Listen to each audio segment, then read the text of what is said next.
Item C, 7C on page 12, is subject to approval by the county attorney. Yes, ma'am, that's what we would ask for. Great. Any other You changes need on just a public motion added to it? Or just It's make- not she said it's all necessary, right. just, Yeah. Which item was that, Judge? That C. was item C, On page 12. page 12, that's 7C. right, that's right. Which was all? Judge, when you're ready, I've got an item I want to raise on public health. Sure, go ahead. On item F, I've not had a chance to visit with public health on what these 25 positions are about. I know that the fiscal note on it's 1.4 million, and I'd like to hold that to have a chance to visit with Dr. Shaw so that I'll know what we're doing and why we're doing this out of the budget season. Great. So Yeah. if it's held, is that held for 2 weeks? Yeah. I just want to make sure it's clear, it doesn't just go away, doesn't come back until. No. Yeah, and I'm good with 2 weeks. And is Dr. Shaw here? I just want to make sure, I want to see if there are any problems. He with was, it. and I visited with him briefly earlier and told him that before I could vote for it, I needed to know what we were doing and why we're doing it now as opposed to doing it in the regular budget season. I just want to know And if he said they- that if he they- had a good explanation for me, so I'd like to give it a chance to have it. Yeah, Commissioner Garcia. thank you, Judge. And I'll just share that there's, we just had a conversation about public health, or rather, violence and gun violence being a focal point of public health. But there's some things that are entirely in the wheelhouse of public health, and unfortunately, it also is dealing with our stray dogs and cats. I get a lot of complaints about stray dogs, get a lot of complaints about feral cats, and now we've already invested in a facility that needs to be staffed up, and the amount of strays inside the city of Houston was an incredible number. It's over 1 million that were accounted for, and whereas the city of Houston has options on whether they take strays or not, we do not have that option, and so the health department needs to have the ability to respond to those issues, coupled with the fact that when it comes down to improving the quality of life of our communities, people, I know that Commissioner Ellis has been a leader in laying down hike and bike trails, but folks won't use them if they're being chased down by loose dogs. And so I think that this is important as relates to public health in general. I have dealt with children and adults who have been bitten by strays, almost been bitten a few times myself. And let me also add one more element to this. That when I was sheriff, I don't know what the reality of it is today, but it is never pleasant to realize that your deputies sometimes have to use their firearms on dogs that are attacking them because they're loose out there. So I think that this is obviously one of those investments that will go to improving quality of life. It will likely save some lives, and it is an issue that, especially in the inner city, and I'm sure it's the same thing out in the rural areas of the county, where strays create a problem for walkability of our communities. Judge, I just like, if Dr. Shaw is not here, I think Dr. White is back there. I just like to know if there's any problem with delaying it. You brought up something close to my heart, Commissioner. It's a running joke, my fear dog. Because my father was a yard man, and people would always say the dog won't bite, put that boy in the backyard. Is Dr. White They didn't want to bite back until I showed up. there? I think Commissioner Ellis, you've talked about your father being a yard man, and Commissioner Garcia has talked about yardmen. What y'all don't know is that's how I put myself through school.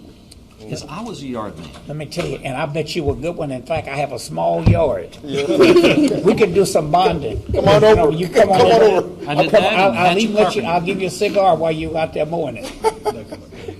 Dr. White. Hi, I'm Michael White. I'm the director of the Veterinary Public Health Division, and the shelter is one of my duties. So my Judge, I question voted is, for this facility. In fact, we pushed it on the bond. That part of this facility was paid for by the 2015 bond. And so I don't have, I just need to have why we're doing this now instead of this being in place from earlier in the year. And so that's why I'm just asking for a little bit of time. hey, I would always, Jack, really, I would defer the courtesy to a So the colleague, which question I was to you not is, always afforded. Do you have might to I have add. this week, or can you wait 2 weeks? Well, yeah, I can wait 2 weeks. We're trying to get it going now because, part of the new shelter's coming online in 2020, and we know how long it takes to get somebody hired, go through the process, and we want to get those before we move into the new part of the shelter. And so these will be mainly for folks for that facility. Yes, That's what this item is for. yes, sir. And this facility is in precinct, 1. okay. So as much as I'd like to have that other one that's in precinct 4, how much does this one cost in precinct 1, by the way? Y'all know my fear of dogs, but I'm going to come over there with open arms all the time, right over there by Hardy, knowing I'm afraid of them. See, We're I was trying a to big protect fan of supporting this for you, Commissioner. Thank you.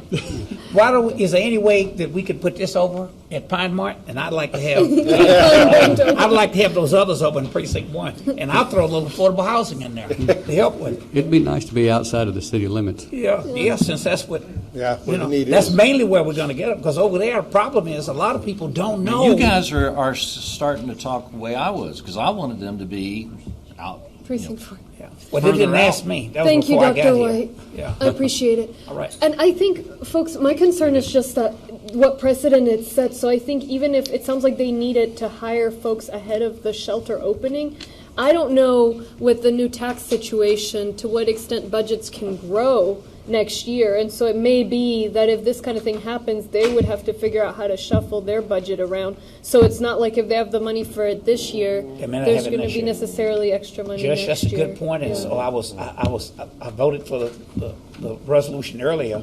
Well, those whereases about additional prosecutors. Yeah. So even when we do these resolutions, which are only worth the paper they're written on, obviously, we just don't want to tell folks when we're giving them out to them.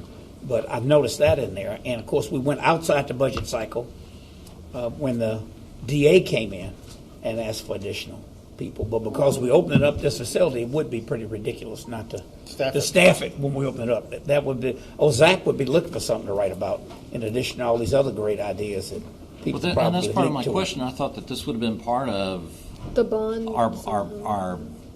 the bond and / last year's budget as we were planning and programming for this, and that's why I wanted to sit down and visit with them and try to get a better understanding of why now instead of before, because we've been working on this facility for a long time. In fact, there's some cool things about this facility that are going to be helpful for the whole county in terms of in fixing some problems that we currently But have. the 2-week delay won't be a problem. I just want to make sure I'm not in here playing who let the dogs out when it opens up in January. That's my concern. Commissioner Garcia. Well, and thank you, Judge. And Bill, I mean, I think Commissioner Cagle poses a good question. Why wasn't Public Health also given the staffing allocation? I never asked.